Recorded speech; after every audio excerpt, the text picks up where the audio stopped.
প্রিয় শিক্ষার্থীরা, আশা করছি ভালো আছো সকলেই।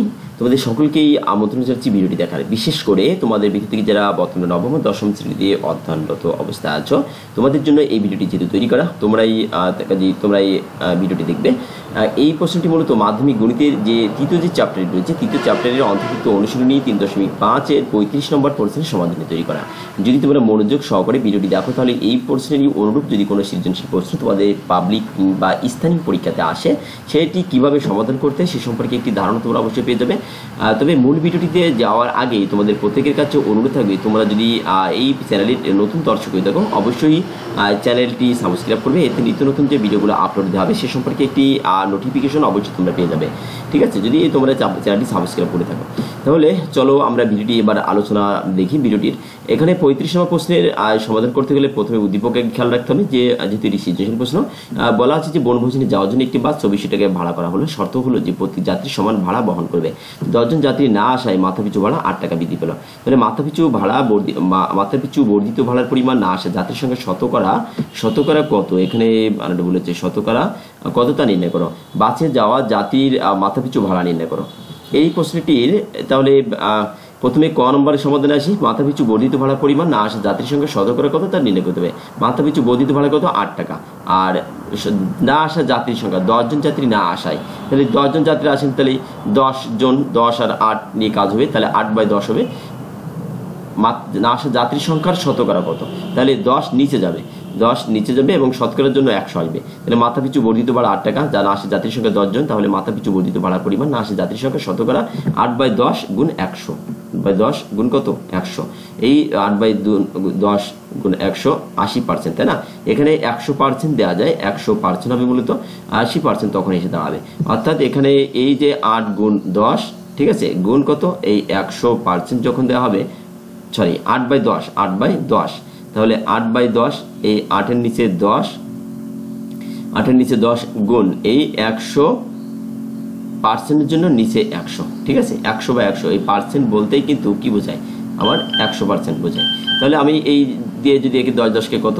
100, তাহলে এই 1/100 হয় পার্সেন্টের জন্য, তাহলে 100%। এই পার্সেন্টের জন্য মূলত তোমার এইরকম আসে। তাহলে আমাদের রয়েছে 8-10কে কত? 80, আর এই উপরে 1 ধরে 1/100, এর জন্য পার্সেন্টটা হবে। তাহলে কত হচ্ছে? 8-10কে 80%, এটা হবে 8-10কে 80%। অর্থাৎ এই 100% শতকরা যেহেতু, সেই কারণে আমরা 100% দিব। আর 100% বলতে পার্সেন্টটা থেকে যাবে তোমার এই 10 দিয়ে 100কে ভাগ করলে 8 উত্তর হবে, 10 উত্তর হবে। 10, সেই 10 সাথে 8 গুণ করলে 8-10কে 80 হবে। তাহলে ক নম্বর শেষ। খ নম্বর বলছে বাসে যাওয়া যাত্রীর মাথাপিছু ভাড়া নির্ণয় করো। তাহলে বাসে যাওয়া যাত্রী মাথাপিছু ভাড়া বের করতে গেলে বাস ভাড়া আমাদের 2400 টাকা ছিল। মনে করি বনভোজনে যাওয়ার জন্য আগ্রহী যাত্রীর সংখ্যা কত ছিল? 1 জন। মাথাপিছু ভাড়া হতে তখন ওই 2400কে x দিয়ে ভাগ করলে যা হবে তাই। মনে করো 50 জন যাত্রী যাবে, এখন 2000 টাকা ভাড়া। এখন 2000কে যদি 50 দিয়ে ভাগ করা হয়, তাহলে কিন্তু বোঝা যাবে যে যাত্রীর সংখ্যা মাথাপিছু ভাড়া কত পৌঁছায়। এখানে তাই যে আমাদের মাথাপিছু ভাড়া যে আগ্রহী যাত্রীর সংখ্যা 1 জন, বাস ভাড়া ছিল 2400। এখন এই মাথাপিছু ভাড়াকে আমরা 2400কে x দিয়ে ভাগ করে দিব। ভাগ করলে আমরা বুঝতে পারবো যে আসলে কত উত্তর হবে। 10 জন যাত্রী না আসায় যাত্রীর সংখ্যা কত হবে? যাত্রীর সংখ্যা হবে x মানে 10। 10 জন যাত্রী যখন আসবে না, তখন যাত্রীর সংখ্যা x মানে 10 হচ্ছে। কারণ ওই যে একজন যাত্রী আগ্রহী যাত্রীর সংখ্যা ছিল, সেখান থেকে 10 জন বাদ হয়ে যাচ্ছে। এক্ষেত্রে আমাদের মাথাপিছু ভাড়া কত হবে? ওই বাস ভাড়া তো যা তাই, মানে যিনি মালিক, বাসের মালিক, তিনি তো ভাড়া কম নেবেন না, তাই না? তখন এই যে 2400 তখন কি হবে? এই যে যাত্রীর সংখ্যা না আসায় যাত্রীর সংখ্যা কত, এইটা দিয়ে ভাগ করবো। তাহলে এখন এইটা কিন্তু আমাদের বাস ভাড়া, এইটা কিন্তু বড়। অর্থাৎ আমাদের x-10, এইটা 80টা ছোট সংখ্যা দিয়ে যদি একই সমানের সংখ্যাকে ভাগ করায়, তাহলে কিন্তু বড় ফলাফলটা বড় আসে। আর বড় সংখ্যা দিয়ে যদি ভাগ করে, তাহলে কিন্তু ফলাফলটা ছোট আসে। কাজে এর মান, টোটাল ভাগফলের মানটা কিন্তু বড় পাচ্ছি, আর এই মানটা কিন্তু ছোট পাচ্ছি। তাহলে এখন আমাদের এই মানের সাথে এই মানটা কি হবে? এই মানটা সমান হবে বাস ভাড়া কত? 8 টাকা বৃদ্ধি পেয়েছে। অর্থাৎ এই যে মাথাপিছু ভাড়া, তার সাথে যদি আমরা 8 যোগ করে দিই, তাহলে আমাদের এইটা সমান হয়ে যাবে। তাই আমরা লিখছি যে 2400/x-10, এইটা এই 2400/x প্লাস 8। অর্থাৎ এটা আমাদের যখন যায় না, তখন কিন্তু ভাড়াটা বৃদ্ধি পেয়ে এটা মাথাপিছু ভাড়া এটা দাঁড়িয়েছে। আর পূর্বের ভাড়া ছিল এইটা, কিন্তু আবার দেখা যাচ্ছে এই ভাড়া আর এই ভাড়ার পার্থক্য কত? 8। অর্থাৎ এইটা হচ্ছে মাথাপিছু ভাড়া পরবর্তীতে বেড়ে গিয়ে হয়েছে, আর পূর্বে যা ছিল এটা, পূর্বেরটা কম ছিল। কিন্তু পূর্বেরটা কম বলতে কত কম ছিল? প্রত্যেকের পার পিস 8 টাকা করে বৃদ্ধি পেয়েছে। তাহলে মাথাপিছু ভাড়া 8 টাকা, এর সাথে যদি আমি 8 যোগ করে দিই, তাহলে কিন্তু এটা সমান হয়ে যাচ্ছে। তাই আমরা লিখছি যে এইটা এই, আর এইটা এ তার সাথে 8 যোগ করে দেওয়া হয়েছে, যোগ করলে সমান হয়ে যাচ্ছে এই পরের অংশের সাথে। তাহলে আমরা এবারে সরলীকরণ করবো, এই 2400/x-10, এখানে এইটুকু 8 আর এই যে x এর সাথে আমরা যুক্ত করে নেব, এই লসাগু করে নিচ্ছি, তাহলে 8x হলো। এখন এই x-10 আর এইটা এর সাথে গুণ করছি, এটা এর সাথে গুণ করে দিলাম, তাহলে কি হবে 2400 ইন্টু প্লাস 8x এর সাথে x-10 গুণ আকারে করে দিলাম এখানে। এবার গুণ করবে এর সাথে 2400x আর এই 8x আর x 8x স্কয়ার, এই -10 আর 2400 যদি গুণ করে 24000 হয়ে যাবে, আর প্লাস 8x আর 10 গুণ করলে 80x হয়। এখন আমাদের এই 2400x এই 2400x এই আর এটা ডান পাশে যা তাই থাকলো সব কিছু এই সাজিয়ে লেখা হয়েছে, শুধুমাত্র 8x স্কয়ার -80x 24000 এই। এখন আমরা এখান থেকে এটা বাদ দিলে শূন্য হয়ে যায়, 8x স্কয়ার। এই যে একে যদি আমরা 8 কমন নিই, দেখো এখানে সবগুলো থেকে 8 কমন নেওয়া যায়, এই জন্য আমরা 8 কমন নিই, রাশিটির জন্য ছোট হয়ে যায় একটু, সেগুলোর জন্য কমন হয়েছে, কারণ ছোট রাশির আমাদের উৎপাদকে বিশ্লেষণ করতে সহজ হয় বা সরলীকরণ করতে সহজ হবে। তাহলে 8x স্কয়ার, এখান থেকে আমরা 8 কমন নিলে x স্কয়ার থাকবে, এখানে 8 10 কে 80, 8 বের করলে 10 থাকবে, এখানে 3 8 24, তাহলে যদি আমরা 24 থেকে যদি 8 বের করি তাহলে 3 8 3 থাকবে, 3000 হবে এখানে। তখন এই 8টা শূন্য নিচে গেলে বাদ হয়ে যায়, তাহলে কি দাঁড়ায়, এইটুকু সমান শূন্য দাঁড়ায়। তাহলে এখন এই 3000কে আমরা ভাঙাবো, দেখবো যে কোন সংখ্যার সাথে কত গুণ করলে 3000 হয়। আমরা দেখতে পাচ্ছি 5 × 30 সাথে 3000 হয়। তাহলে আমরা এখানে এই যে 3000 সমান কত, আমরা এই 50 গুণ 60, তাই না, এই 60টি থেকে যদি 50 বাদ দেওয়া হয় তাহলে কিন্তু এখানে 3000 তৈরি হয়, বা 10 থাকে মাঝখানে, এই 10 থাকে, তাহলে আবার এটা যদি গুণ করা হয় তাহলে 3000 তৈরি হয়। এই জন্য আমরা এই উৎপাদক দুটি আমরা এখানে ব্যবহার করবো। তাহলে এখানে 10টা x রয়েছে, আমরা 60x লিখে সেখান থেকে 50x বাদ দিয়ে দেবো, তাহলে x স্কয়ার মানে 60x প্লাস 50x, এখানে 60টা x থেকে আমরা 50x বাদ দেবো, তাই না। তাহলে মাইনাস এখানে 60 আর এখানে কত রয়েছে 60 আর 50, তাই না, 60 বড়, এখানে 60টাকে এখানে যে চিহ্ন থাকবে সেটা আমরা দিলাম, তাহলে 60x লিখলাম। এখান থেকে আমরা কি করবো, এবার 50টা বাদ দিয়ে দেবো, বাদ দিতে গেলে মাইনাস থেকে বাদ দিতে গেলে প্লাস অর্থাৎ পজিটিভ চিহ্ন দিতে হবে, কারণ যদি আমরা মাইনাস চিহ্ন দিই তাহলে 60 আর 50 মিলে কিন্তু 110 হয়ে যাবে, তখন আমাদের কিন্তু উল্টো ঝামেলায় পড়ে যাবো। এই জন্য আমাদের হিসাব করে বসাতে হবে এখানে যে 60 থেকে আমরা প্লাস 50 করলে আমরা 10 ফিরে পাবো, এই জন্য আমরা প্লাস করছি এখানে, প্লাস 50x আর এখানে 3000, তাহলে এই x আর x যদি আমরা এখান থেকে x আর x বের করে নিই তাহলে আর দুটো x থেকে একটা নিলে আরেকটা থেকে যায়, সেটাই এই 60 থেকে গেল। 50x আর 3000 যেখানে রয়েছে তার ভিতরে কিন্তু 50 আর 60 রয়েছে, কাজে আমরা 50 বের করে নিলে এখানে 60 থাকবে, এই এক্সটা এই মাইনাসটা এই, যেহেতু প্লাস এখানে কাজে এই চিহ্ন কোনো পরিবর্তন হবে না। তাহলে এইটা আর এইটা হয়েছে, এইটুকু আর এইটুকু মিলে আমাদের এইটুকু হয়েছে।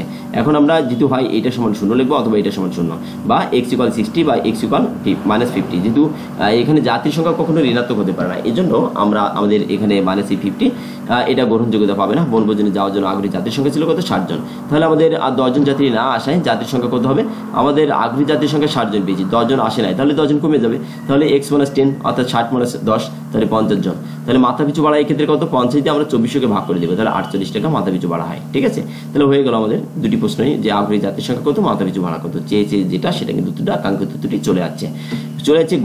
গ নম্বরে আমাদের প্রশ্নটি পড়তে হবে একটু, যে কি রয়েছে, বাস ভাড়ার সমপরিমাণ টাকার 5%, বাস ভাড়া কত 2400 টাকা, সমপরিমাণ টাকা 5%, অর্থাৎ 2400 টাকায় 5% হার মুনাফায় 13 বছরের সরল মুনাফা চক্রবৃদ্ধি মুনাফার পার্থক্য নির্ণয় করো। তাহলে 2400 টাকার 5% হার, 2400 টাকার সমপরিমাণ টাকা অর্থাৎ 5% হার মুনাফায় 13 বছরের সরল মুনাফা চক্রবৃদ্ধি মুনাফার পার্থক্য নির্ণয় করতে হবে।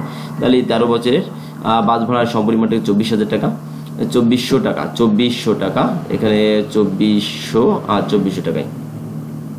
তাহলে এখন এই 2400 টাকা, তাহলে এখানে আমরা লিখলাম যে বাস ভাড়ার টাকা 2400 টাকা, সরল মুনাফার ক্ষেত্রে P = 2400, N = যেহেতু 13 বছর বলছে তাহলে 13 হবে এখানে, আছে R = 5%, তাহলে 5% বলতে 5/100 হয়, তাহলে যে 5/100 বলতে 0.05 কে বোঝায়।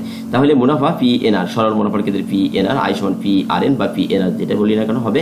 আচ্ছা, P এর মান এইটা, N এর মান এইটা, R এর মান এইটা, যদি আমরা হিসাব নিকাশ করি ক্যালকুলেটর দিয়ে তাহলে আমরা এই মানটা পেয়ে যাচ্ছি 1560 পেয়ে যাচ্ছি।